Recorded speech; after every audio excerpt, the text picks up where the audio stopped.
Today on the show, wildlife ecologist and the first Black woman to ever host a television nature show. She is the co-host of Mutual of Omaha's Wild Kingdom, Dr. Rae Wynn-Grant.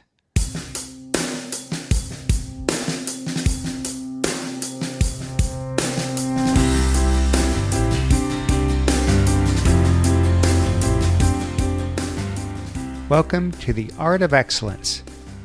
In the words of Aristotle, excellence is never an accident. It is always the result of high intention, sincere effort, and intelligent execution. I am your host, Glenn Zweig.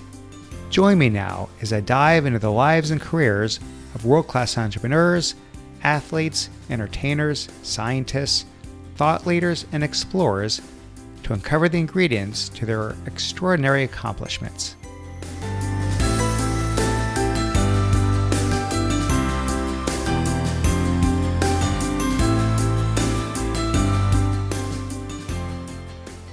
My guest today is Dr. Rae Wynn-Grant. Dr. Rae is a wildlife ecologist with an expertise in uncovering how human activity influences carnivore behavior in ecology.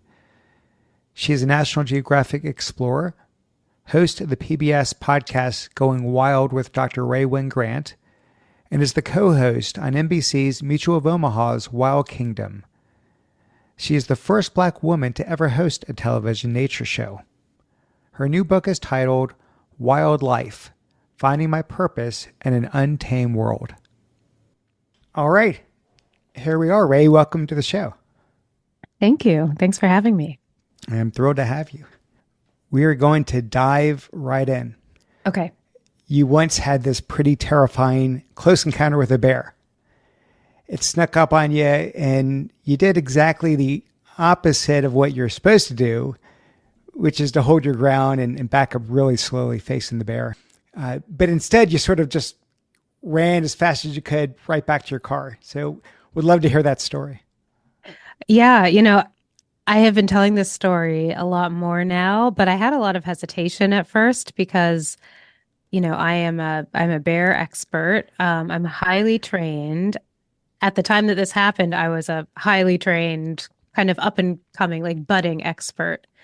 So, do as I say, not as I do, but it's essentially, the story is a big admission that, there's a lot of things, a lot of times that I've been imperfect, and this was one of them. So this story takes place, about 10 years ago in the summer, and I was a graduate student, so I was pursuing my PhD.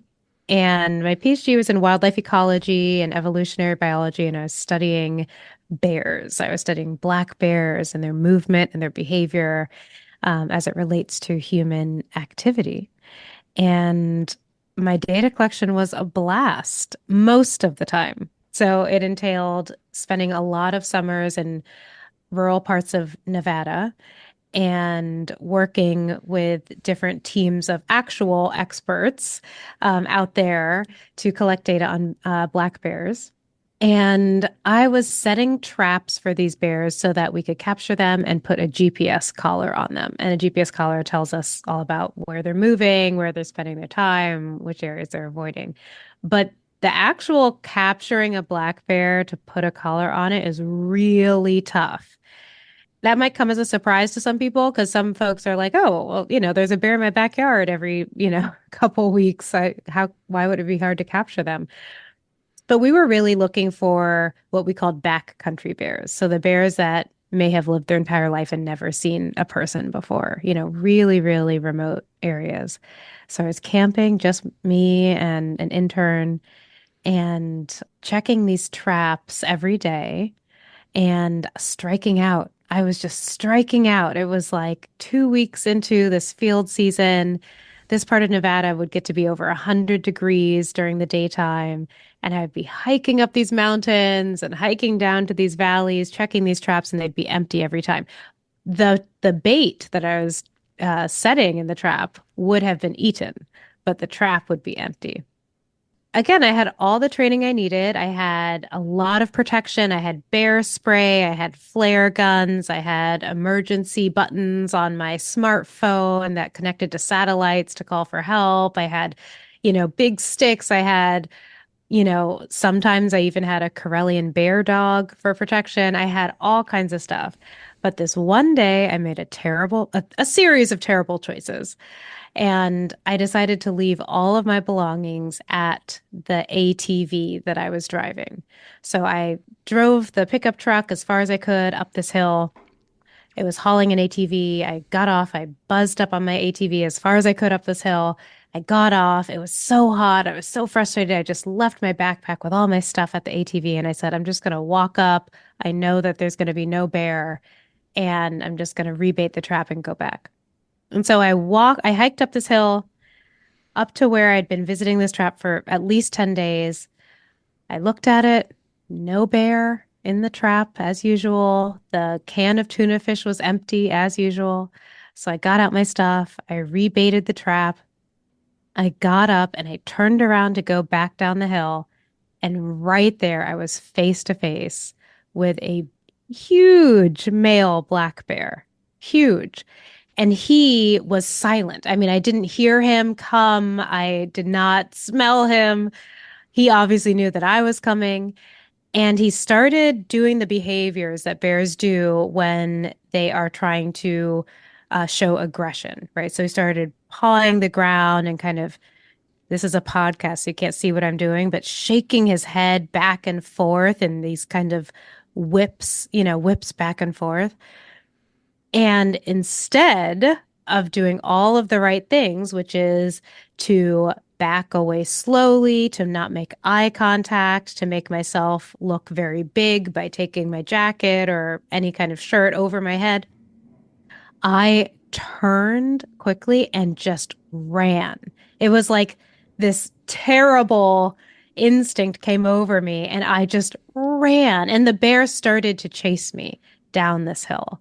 As bears will do. As bears will do. And to be clear, there is no human on this planet Earth that can outrun a bear, and certainly not someone like me. And the bear started chasing me down this hill. My intern, I didn't know where he was, but I started screaming, bear, bear, bear, as this bear was chasing me down the hill. And I knew the bear was chasing me because I could hear it, right? And I started crying. I thought to myself, I'm obviously going to die. And the reason that I'm still here to tell this story is because the bear decided to stop chasing me and not catch me. I think the bear essentially wanted me away from that delicious tuna fish that I was using as bait so he could eat it himself. And he got what he wanted. He chased off the pesky grad student away from the trap. I got away. I learned my lesson. I had the fright of my life. The bear got his snack and he never got trapped and never got a GPS collar. So he's probably still out there somewhere living his best life, maybe or maybe not remembering that story. Well, that is crazy. I am no bear expert. I am no Dr. Ray, but I took a 2-week trip in Alaska once upon a time, and they take you through all the bear training, what to do if you see a grizzly and a grizzly charges, what to do if you see a black bear and a black bear charges. I don't know that you would have been so lucky if it was a grizzly. Absolutely. Absolutely. Not that the black couldn't have had his his day with you, but that's wow. And none of that, because I know it's easy to sort of smile and share the story in hindsight, but at the time, that wasn't a sign from the powers that be that maybe there's a different path for Rae in the future than studying bears. Maybe I'm not the best bear biologist after all. No, what it reinforced to me was always be prepared, Yeah. always follow the protocol. So to me it's like if you're a firefighter, if you're a police officer, if you're a bear biologist, like there are safety measures that you have to take and they might seem silly because you might not ever use them. But the best case scenario is never having to use them, right? The best case scenario is never having to use your bear spray.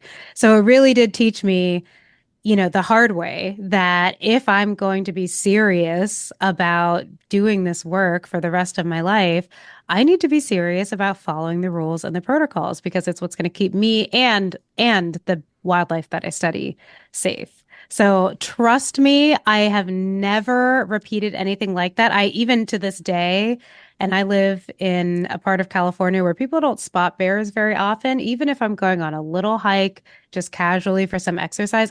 To this day, I bring my bear spray with me. You will not see me without it. Okay. I have been forever changed from that incident. And I also make sure to preach to people, don't do what I did. I'm telling it as a story because it's an exciting, adventurous story, but it is not the right thing to do. Very good. Let's rewind the clock if we could. Your parents, pretty strict, it seems, at least as far as media goes. No TV allowed other than educational programming. And that's the time when you started getting fixated with nature shows, because I assume that's pretty much the only half entertaining thing there is to see on TV. It's education when you're a kid.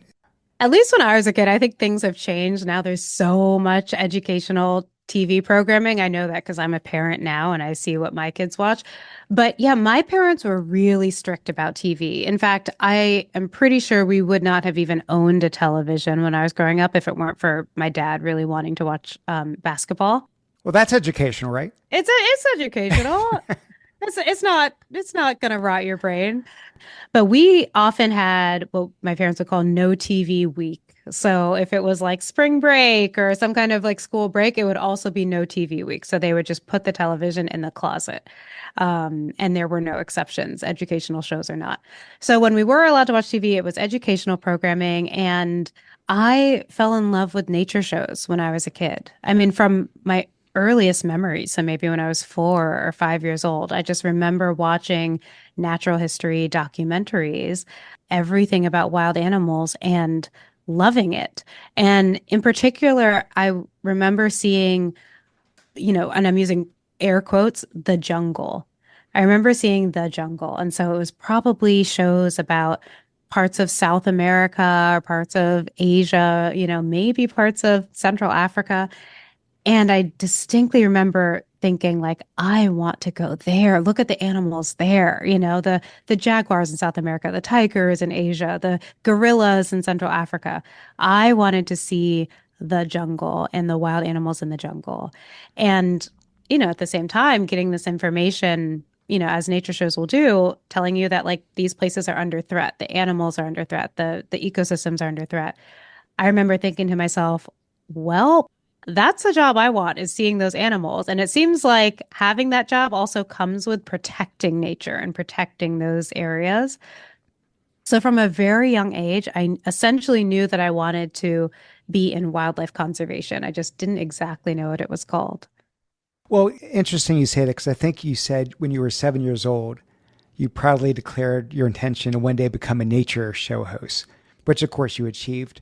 Was it more about wanting to be out there educating and inspiring others as a TV host does, a Steve Irwin, a Jeff Corwin, that kind of thing? Or was it more about just your passion for studying animals and understanding our place, or their place, I should say, I guess, within our ecosystem? Yeah, I'd say to my parents and my teachers, I want to be a nature show host because again, that's what I saw because I was under this impression that the only way to see a jaguar or a tiger was to be a nature show host. I didn't have people in my life saying, these are the types of jobs where you can interact with tigers in the jungle, right? So the only career that I was aware of where that was a part of it was hosting a natural history show on television. So I said, well, that's what I want to do. That's a job that I want to have. And even as I grew up, and became older, I I still held on to that because it seemed like there was so much adventure and so much discovery involved in hosting a natural history show that I just thought to myself, well, I still want that. How lucky am I to have discovered this as a, 4 or 5 year old kid and a decade and a half later, it was still what I felt was my calling. And when you're a kid, let me ask the stupid question, but I won't promise it won't be my last one. David Attenborough, again, Steve Irwin, they're all white males.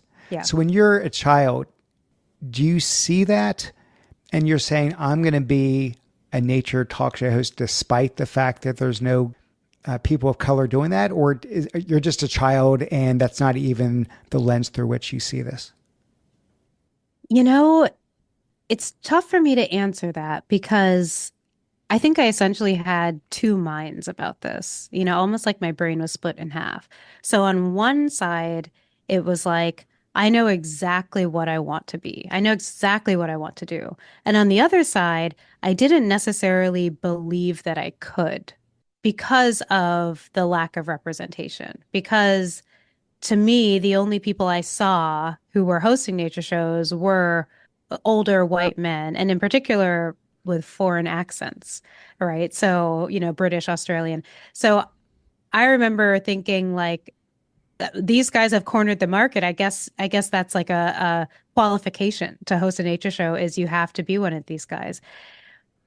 And additionally, unlike some other career paths, like if you say, to be a medical doctor or to be an attorney, there's this linear process that's pretty laid out and well understood by most people, even kids. You have to go to school, to medical school to be a medical doctor or to law school to be an attorney.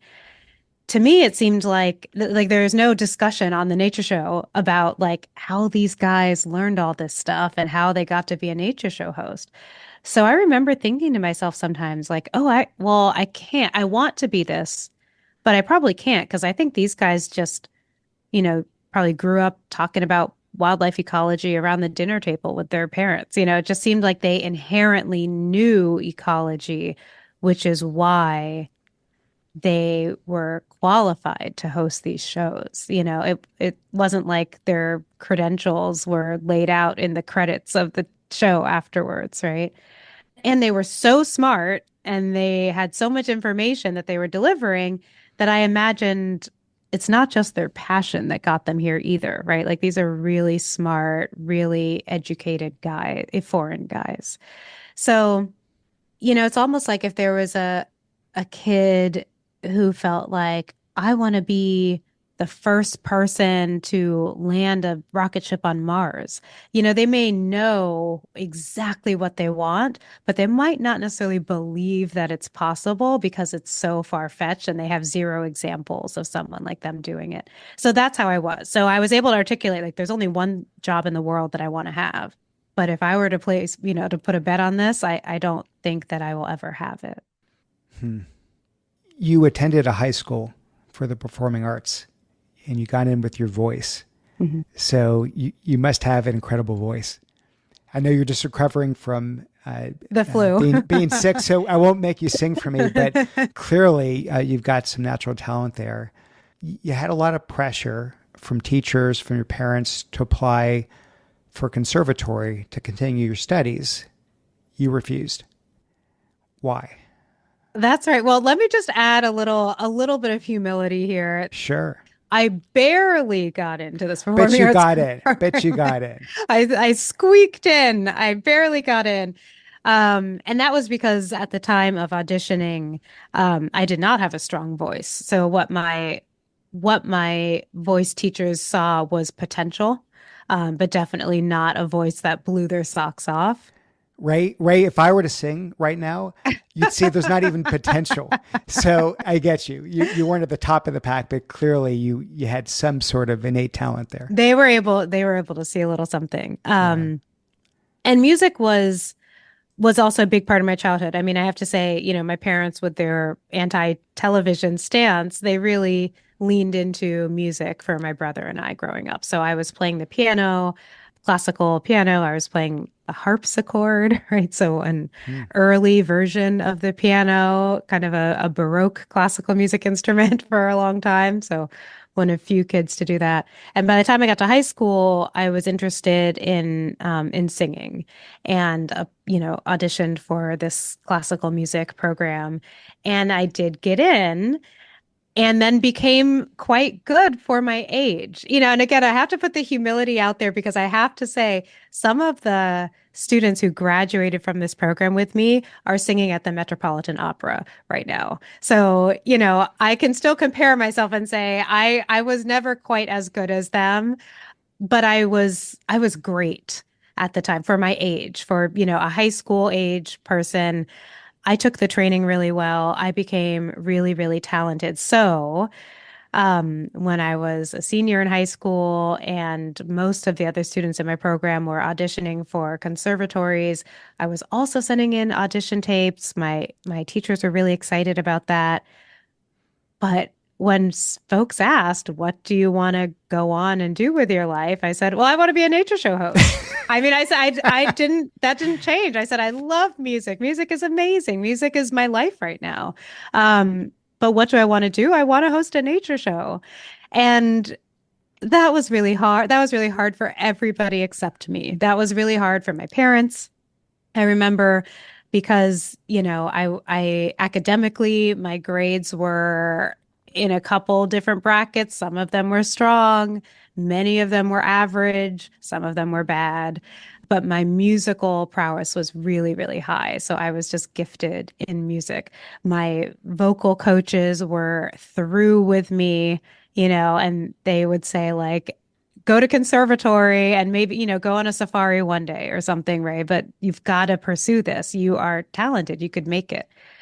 But there was no question in my mind that I really wanted to be a nature show host and I wanted to go to college, with a love of music in my heart. And so I did break some hearts, in my family, definitely in my school life by choosing to go to college, even with my kind of mediocre grade point average. Well, I want to ask you about that actually. Sure. So you had your sights on being a talk show host, but a nature talk show host, and the path to get there was to be an ecologist, wildlife ecologist, which of course means you're going to have to really excel in STEM Yep. courses in particular. Yep. So it's not like I remember I once interviewed many moons ago Scott Kelly, the astronaut, Hmm. and he was a struggling student until he picked up the right stuff, Hmm. realized he had a now vision for his life and wanted to become an astronaut, and suddenly he Hmm. turned it Hmm. all around. So it's not like you were lacking a vision for your career or motivation. So what was behind the struggle, do you think? Oh gosh, I could talk about this for hours. So that's a whole different podcast episode. But while I had this very a lot of clarity around what I wanted to do for work eventually, like how I wanted to kind of define my life, I still didn't know it was wildlife ecology. I still had no idea that ecology was a field of study, that wildlife Hmm. conservation was a field. I really just knew like the basics. I was not educated or, you know, definitely not mentored to understand more about my aspirations other than I want to host a TV show about nature.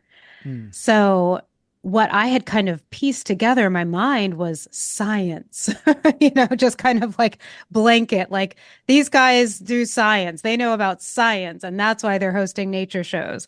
So, when people would kind of push me and say, well, how are you going to be a nature show host? I would say, I'm going to study science, and that will get me there. I didn't know if it was chemistry or physics Hmm. or biology seemed like it made sense, right? The study of living things.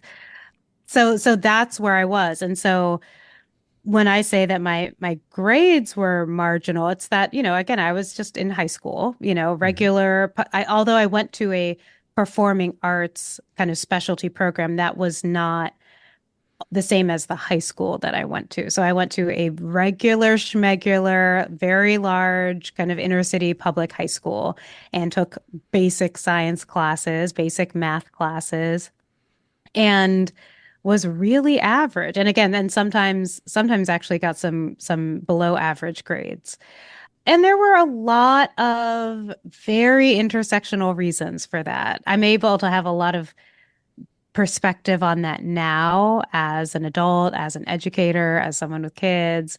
One is that my grades were a result of like test taking. And I am a strong believer that kind of standard test taking isn't the best measure of someone's intelligence or Hmm. aptitude for a subject. I definitely had kind of that negative feedback loop of low self-esteem when it came to something. So, maybe let's take a biology class. Maybe I was interested in biology, cool, biology. But as soon as I get a quiz back with a low grade, I think to myself, oh, I'm not good at this. And Hmm. if my thought is I'm not good at this, then that in a lot of subconscious ways will kind of reinforce itself with continued grades. If I kind of subconsciously tie my value or ability to perform well in a subject to a grade every time, then that self-esteem is going to be tied to that. Hmm. Um, so I really struggled with self-esteem that kind of got lower and lower as things got more and more challenging or more and more rigorous. And then another thing is that I was the type of student who really needed to study a lot, like a lot, and needed a lot of reinforcement from teachers. So I really discovered that when I went to college after I finished high school. I discovered that if I kind of sit in my professor's office hours every day after class and get extra help, I can be a straight A student. But if I, going back to high school days, have teachers who are probably living in poverty, making really low wages, doing the best they can, that don't have time to help students. Or in many cases, I actually had teachers who were extremely hostile, problematic people who were scary to be around and kind of unsafe to be around. I wasn't going to get that extra help. I wasn't able to get that extra help. So a lot of my grades were because I wasn't mastering the material in the way that it was reflected on a test, period, kind of no excuse around that. And then a lot of it was because I was a student who needed more than what was just delivered in the classroom, and that wasn't available to me in the particular public school I was in, which is not unique to my case, right? Yeah. I mean, that is just really present. So a system that needs to be fixed in society. And I was able to kind of overcome a little bit later. So I had a awakening when I went to college, and I had professors that had time and interest Yeah. in, Yeah. continuing to serve me and helping my science and math grades really kind of get much higher. So you went to college at Emory, Hmm. and I think it was during that time that you did your first field work in Kenya, right? So Hmm. you finally had your chance to come face to face with these wild animals, elephants and lions and hippos and giraffes and wildebeests and everything you had been thinking about since you were a kid. Was it what you dreamed of? Was it what you had in your mind? It was exactly what I dreamed of. It was maybe even beyond that. I studied abroad my junior year of college in southern Kenya, and it was a wildlife management and wildlife conservation study abroad program through the School for Field Studies. And it was exactly, I mean, exactly the type of adventure and the type of experience that I had been wanting to have since I was a 5-year-old kid watching a nature show. It was like someone just dropped me into a natural history program in East Africa. It was life changing. It was amazing. I have to say, there's so much to be said for that time in the world that I experienced it. So it was the fall of 2005. So it was right before that part of East Africa, at least, was really coming online, right? So it was before, we had smartphones in anywhere.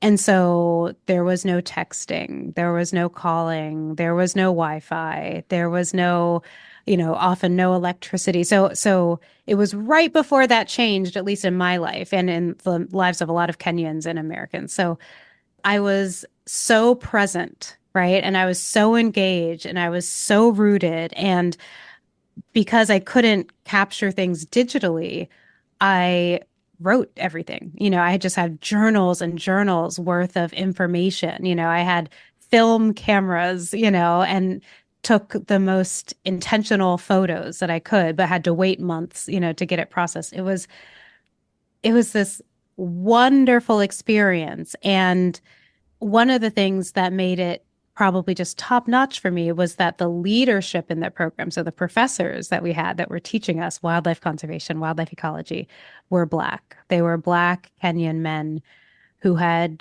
gone off to Europe and the United States to get their PhDs and decided to come back to Kenya and to teach this science. And so, as a contrast to those nature show hosts that I used to watch and adore, who were so different from me, these guys were a part of my same racial group, right? Like they were Black and they were doing this work and they were in leadership positions and they were well respected and they were experts.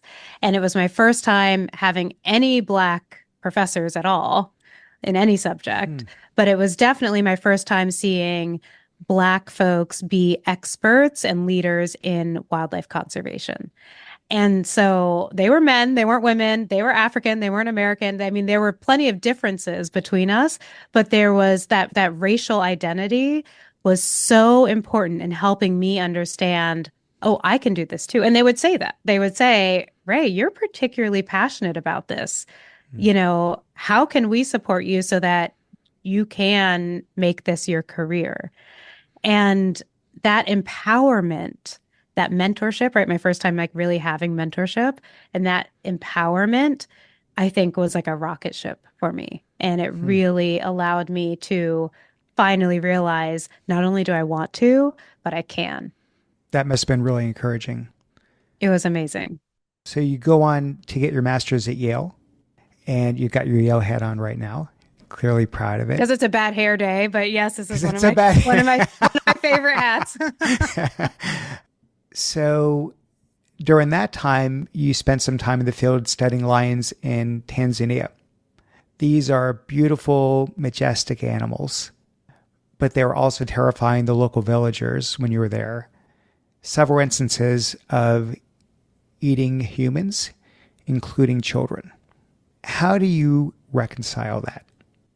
Ooh, you know, the education that I received during those couple of years that I was doing a project in Tanzania was so important for me because at the time, the way conservation was being taught in the classroom, you know, in the American classrooms, was very broad and very theoretical. So there was a lot of talk about, okay, this is what we know. This is kind of the science of conservation, but the local applications will always need to take into consideration what's going on locally, right? It's almost like a think globally, act locally.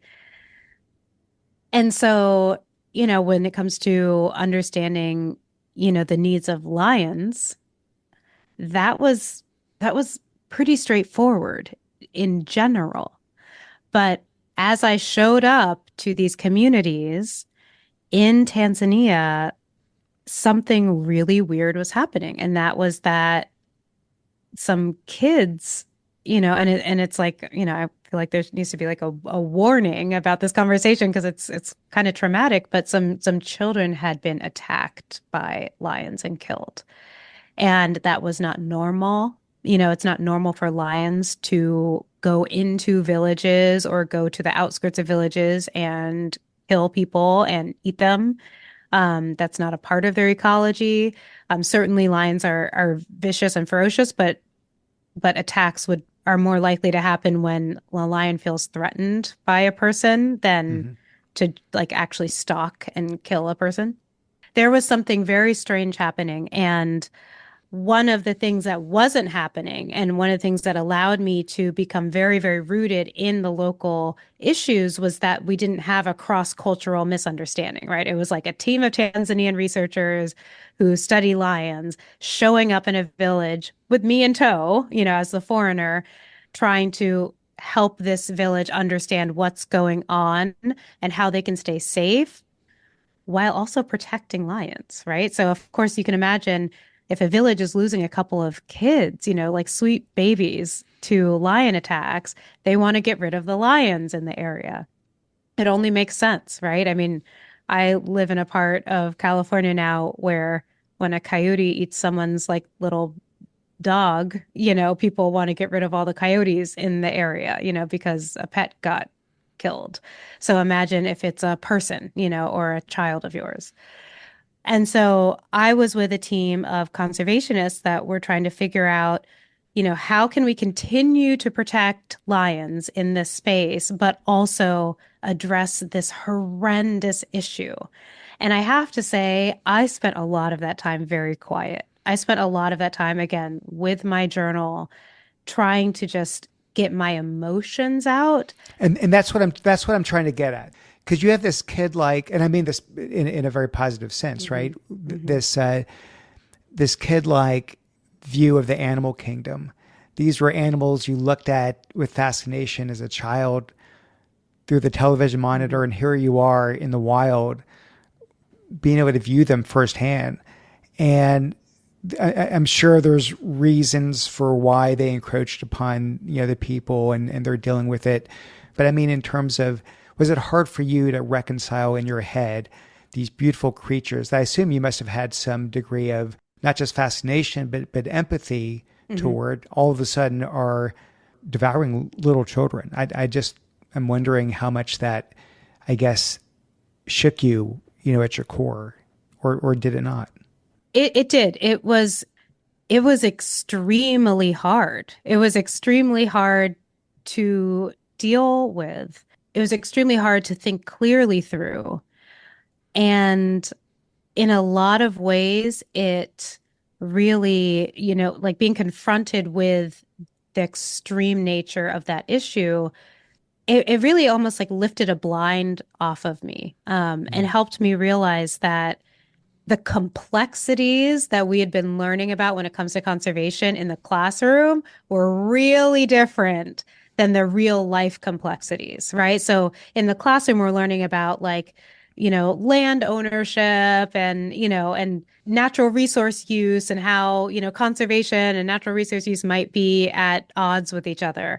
And in real life, I'm learning about people losing their kids, losing their children's lives to attacks from wildlife and needing real relief, having grief, needing answers, needing help, and having there be no kind of precedent for that. It helped me, or I guess I should say, it challenged me to put people first in wildlife conservation when I think of solutions in wildlife conservation. And in my education before that, it was always nature first and environment first and animals first. People will be okay if we protect nature.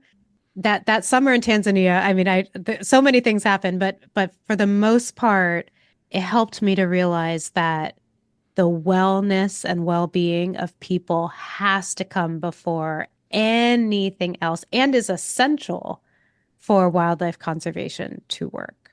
Hmm. And that was not in the books. That was not in the textbooks. That wasn't in the lectures. That was an opinion that I generated myself in that space that did not, necessarily bring relief in the moment to the mourning communities, that were Yeah. grieving these losses. And it didn't help me necessarily push answers forward, but it helped me realize that wildlife conservation was not exactly like what I saw on those nature shows, right? The nature shows were adventure and like fun and thrills and excitement. And sometimes it's, impossible choices. And sometimes it's such raw challenges. And sometimes it's devastating news, and that's part of wildlife conservation too. And that's never going to make it to, the natural history documentary.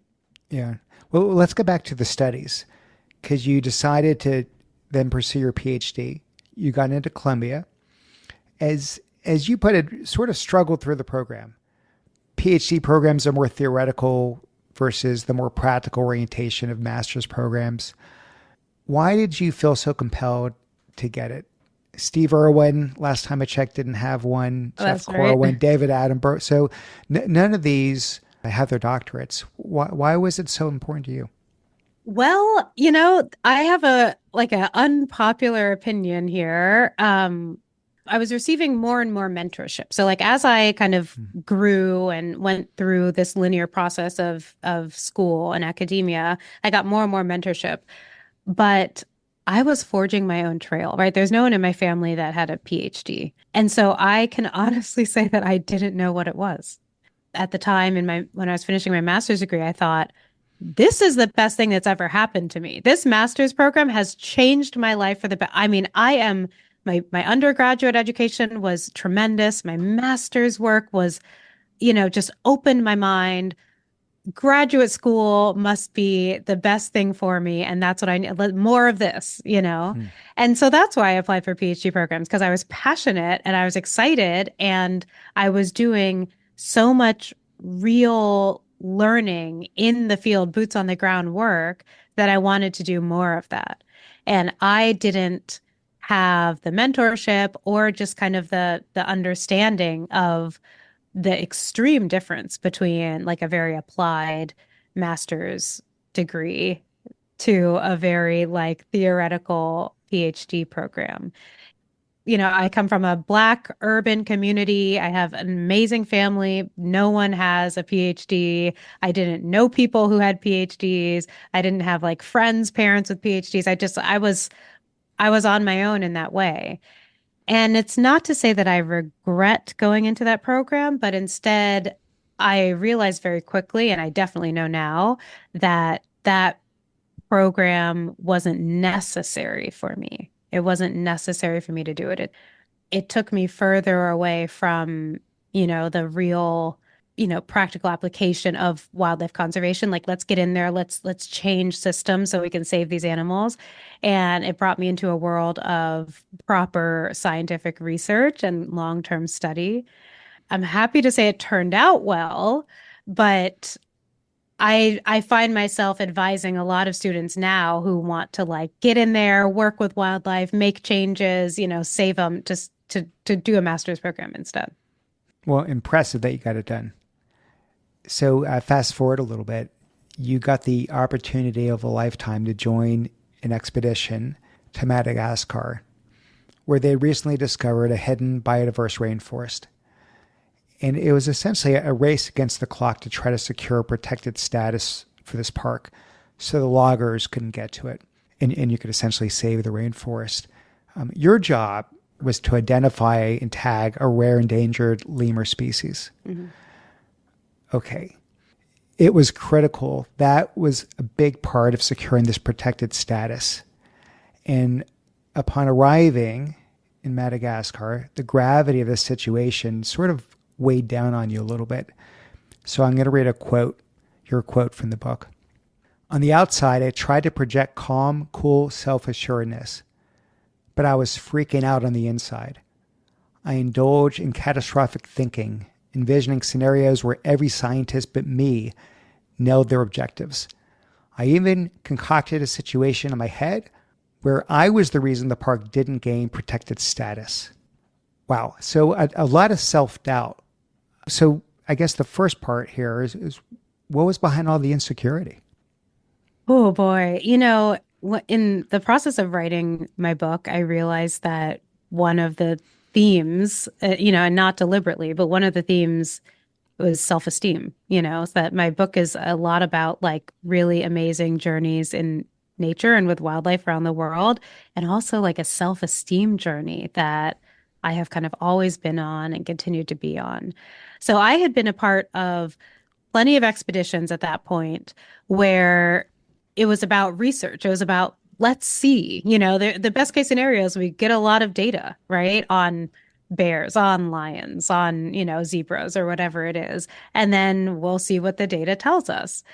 But in this expedition, this was less research and more, we have a really important goal. How often is there a rainforest that is without, any kind of protection that might be home to one of the most endangered primate species in the world, right? So the stakes were so high.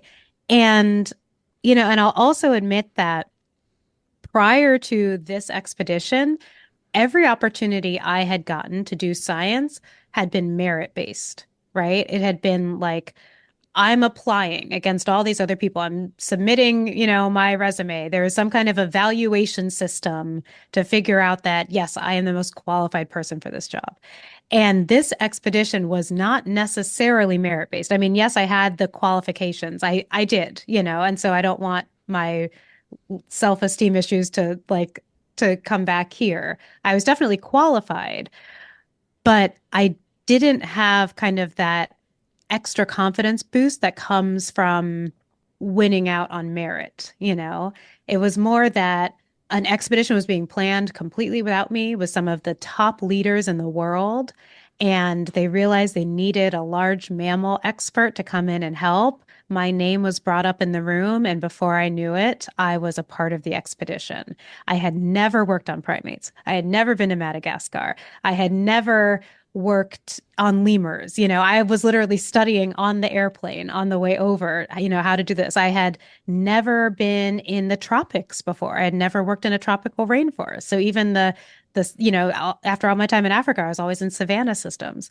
So I was such a fish out of water, I guess, pun intended, and realized that not only was this going to be a new experience for me, but I had never worked with a species so endangered that like one small failure could actually spell the end of an opportunity for a project to protect them. So my self-esteem was not in a great place already, but on top of that, I realized that I had to succeed. And I was being asked to do something I'd never done before. And I got myself into this mess. I had signed up for this expedition, wanting adventure, wanting to try something new, wanting to go to a new place and be useful. And all of a sudden I was the leader. This was, you know, one of my first experiences with this kind of leadership, and it was super intimidating. Hmm. I mean, it was like, I look back and I'm like, I'm really glad I said yes. And I'm really glad that I went. And I'm really glad that I did that. But oh my gosh, that pressure that I put myself under was too much. Well, you almost left the rainforest empty handed and you couldn't find anything. And I think it was the last day you somehow found a way to catch lightning in a bottle and you found this elusive lemur. You captured it, you tagged it. It was a monumental discovery. Hmm. And so here's another quote of yours. And this is your reflecting back years later, not at Hmm. the time. Looking back, it's obvious that capturing the lemur helped me to permanently see myself as an incredible, capable woman. That experience completely altered the risks I'm willing to take, the value I believe I have, and the imposter syndrome I'm now able to tame.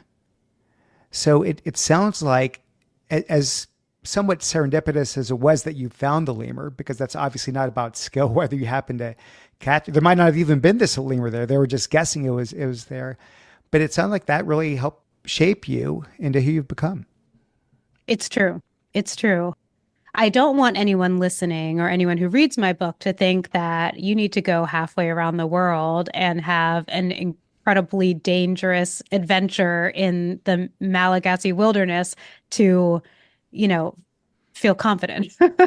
You know, that's definitely not the message. And even for me, if that adventure, if that expedition had never been on the table for me, I truly believe I would have found a different way to feel like a complete badass for the rest of my life. Hmm. However, that was the thing that did it. That was absolutely the thing. Getting that lemur and being a hero, not to the world, right? The world had no idea I was doing it. The country of Madagascar had no idea I was doing it. My own home country didn't know, you know, like just like my little community of friends and family knew that I was there, and my little, you know, expedition team knew what was going on. So it wasn't like, you know, fame and glory, but I was a hero to myself. And I felt like I was delivering on my purpose, right? I had gone there to do everything in my power to protect this population of lemurs that might get just cut down. And I did. But I did something really heroic, and I used my body, like my physical body. It was the most physically intense expedition I'd ever gone on. I used my mind, I used my quick thinking, I used my years of, you know, education. I felt like I used every part of me to reach that goal. And, you know, and I can't emphasize enough how important the fact that I was postpartum was on that, right? Because because a big part of my life had shifted away from like adventure, wilderness, nature show host Rae to, like new mom, kind of working a 9 to 5 in the city Rae. I was a wife, I was a mother. I was, I enjoyed those things, but it wasn't the physical, outdoor person that I had been. And so it wasn't just a return to that, but it was like a leap, it was like a leap to the highest heights. Well, speaking of highest heights, Yeah. as if that wasn't enough to make you feel like a badass, I think it was after all of this happened that you were later on, I don't know how many months or years later, you were offered a presidential appointment by the Biden administration to run the U.S. Fish and Wildlife Service. For those that don't know, this is the government's conservation arm focused on protecting wild animals, right? The very essence of your purpose. It is an incredible honor, Rae, an incredible honor. And they obviously handpicked you amongst, I don't know how many hundreds of people that might have looked at. You turned it down. Walk me through, walk me through this decision. Thank you for pointing out all of these amazing accomplishments of mine in this podcast. This is great for my ego. Um, Man, oh man, that was another extremely surreal moment of my life. So I again, I wasn't looking for this opportunity. So actually, when Joe Biden won the election in 2020 and was, he and his mega team were building out the cabinet in early 2021 before inauguration, before he took office. I was engaging with the U.S. Fish and Wildlife Service to help them, staff, and particularly with an emphasis on non-traditional people that had, historically been excluded or not invited into wildlife conservation and policy, right? So as a young millennial Black woman, I was helping them think of people who, were a lot like me that could be a part of this and bring new, fresh ideas, perspectives, that kind of thing. And, very quickly I realized that they thought that I would be a really great candidate. And I did not take it seriously in my head. I took it seriously, in all of my interactions with them. But in my head, I thought to myself, well, there's no way they're going to pick a scientist to run this. This is an administrative role, right? Like a policymaker, someone with lots of experience with policy would be the person that they would choose, not someone who like writes science papers and, runs away from bears when they're not supposed to, like, even with the Madagascar and the lions and I mean, at that point I'd had 15 years of field research with wild animals, both in the United States and around the world. And, again, a lot of my book is a story of how my self-esteem had gotten in the way of me really seeing myself for who I was, which was capable, equipped, smart, a leader. But at that time in early 2021, I was thinking to myself, let me help them out and help them find the right person. And, it's cute that they're thinking that I could be a good fit, but certainly not. When I got the offer, I turned it down, and it kind of started off a point in my life where I realized that the opportunities that were coming my way were all things that I was really interested in and would love to do. And I was getting so many opportunities for amazing conservation work or projects or opportunities that I was going to have to start choosing. And that is the biggest blessing. And it was around that time, it was around 2021 that those things started happening. And I realized maybe this is going to be my life forever, or maybe this is going to be my life for a while. It will not be lost on me how incredibly fortunate I am to have so much choice. The reason that I chose not to take that incredible honor of a position is because it was going to limit my media opportunities. At that point, I was dabbling, just a little dabbles into being on a guest on a nature show or two. I had an agent at that time that was trying to help me find more opportunities to talk about nature in the media, to kind of show up on the, public stage as an expert and to be very effective in that way. I still wanted to be a nature show host. And when I was chatting with the folks in the administration, I had said to them, well, if I take this job, can I still do nature shows here and there? Can I still have a podcast? Can I make TikToks about bears? Right, right. I'm guessing no might have been The answer was a very clear no, you may not use, taxpayers' money to, do these things.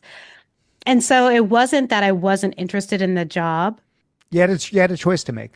It was more that I had to, in that moment, I realized I needed to decide if I wanted to move forward with those dreams that were still out of reach of being a nature show Right, host. It was still out of reach and right. there's still no clear path to it.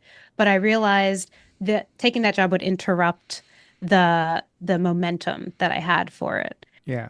Well, as luck would play out, if that was like the second opportunity of a lifetime, you got the third one Yeah. when you got the offer to co-host Mutual of Omaha's Wild Kingdom, which I don't know. I've got a range of people listening to this podcast, Yeah. but I grew up watching that show religiously. This was the show to watch back when I was a kid. With this, and this has already happened, right? You already have begun to I mean, this is now, you've made history as being the first Black woman. Hmm. I don't even know if there have been Black men at all, the first person of color, period, to ever host a wildlife show on broadcast television. This must have been just surreal for you. It's still surreal to this day. We have just finished last month we finished filming season 1, which to be clear is 26 episodes of Wild Kingdom, and we have been renewed for season 2, Yay. which is excellent. We have over 1 million viewers every week that tune into our show or organically. That's not even streaming. That's, it is surreal. I still I need to challenge myself to find the words, but once again, I didn't apply. There wasn't like a job posting, there wasn't an audition. I didn't apply. I didn't, like network my way into this opportunity. I wanted it so bad since I was a little girl. And I used to also watch Mutual of Omaha's Wild Kingdom when I was a kid on, in my grandparents' house. And I remember the way that it sounded, Mutual of Omaha's Wild Kingdom. I remember seeing Jim Fowler and Marlon Perkins, host the show. I remember that they would go to, again, air quotes, the jungle, and see all of these animals. I wanted to be like those guys. And 3 decades went by and I had so many adventures and so many learning opportunities. And a year and a half ago, I was still wanting it so, so, so badly.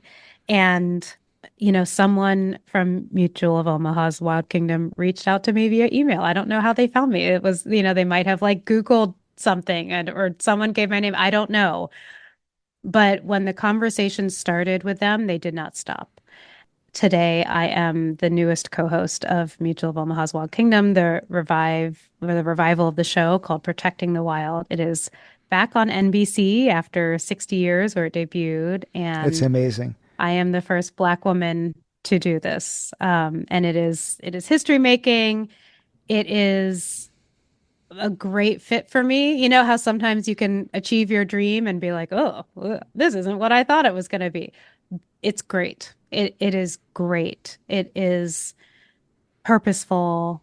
I know that there's impact. I know that kids and families are watching the show and they're learning about nature and they're learning about conservation and they're learning about the people who do wildlife conservation. And we're taking folks to places that it would be hard for them to get to on their own.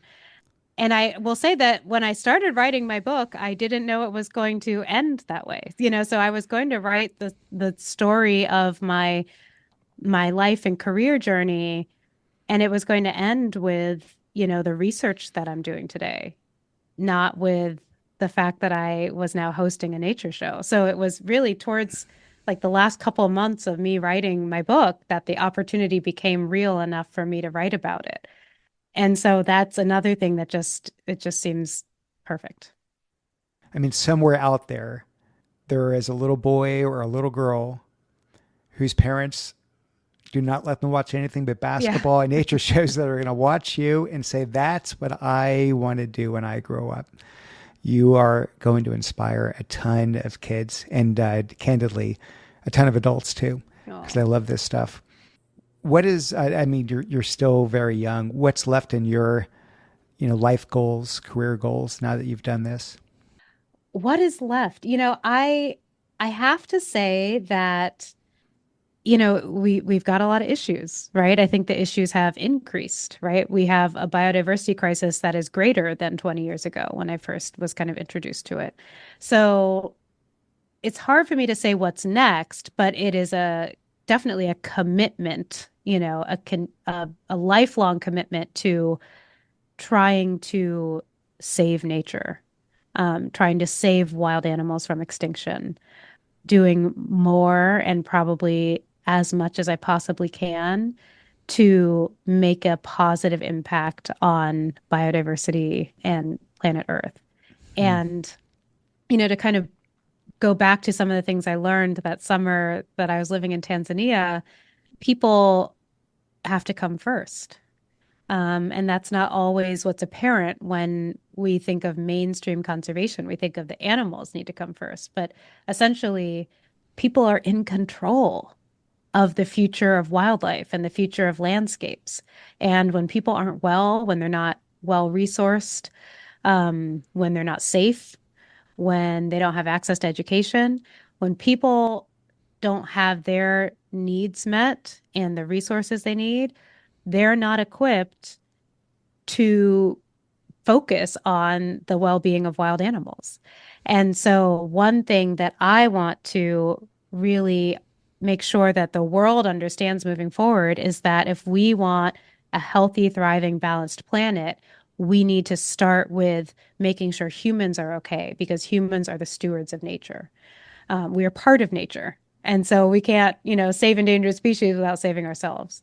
And especially if we want increased leadership and representation from historically excluded groups, so particularly people of color, those communities, my communities, a lot of communities around the world need to have safety and resources to be our best so that we can serve nature the best. Hmm. So, what's next for me is making sure that a lot of my communication emphasizes the connection that we have as from people to nature.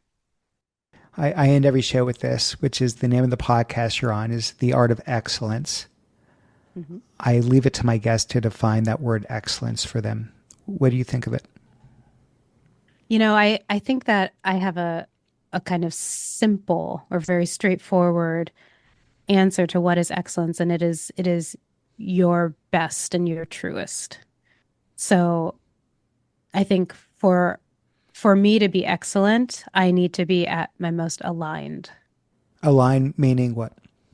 Aligned with my values, aligned with my, kind of ethical stances, aligned with where my energy goes to work in particular, and aligned with the balance that I'm seeking. And to me, that's excellence. Excellent interview.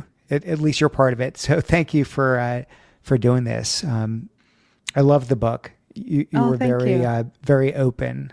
We could have done a 6 hour podcast. There's so much we didn't explore, so many themes, but hopefully we got enough here that at least intrigue people to watch the show and to read your book. And I can't thank you enough. I know you got busy days, so really appreciate your spending time with me. Well, thank you. This was I really appreciate you reading the book before doing this interview. That makes a huge difference. And thank you for your feedback and your, really thoughtful questions. Thank you so much. Take care. Thanks for listening. If you enjoyed the episode, here's my ask of you. First, if you haven't already, please subscribe to the show. You can find it on iTunes, Spotify, or your favorite podcast app. Second, tell a friend. Better yet, share it with all your friends and contacts on LinkedIn, Facebook, Instagram, TikTok. Honestly, wherever you hang out online is fine with me. Please leave me a review if you could on iTunes or Spotify or both. The reviews really do help. And finally, try to find one takeaway from this episode that you can apply to your own life. Commit to trying something, anything. As the saying goes, no harm in trying. I leave you with this one question. How do you define the word excellence?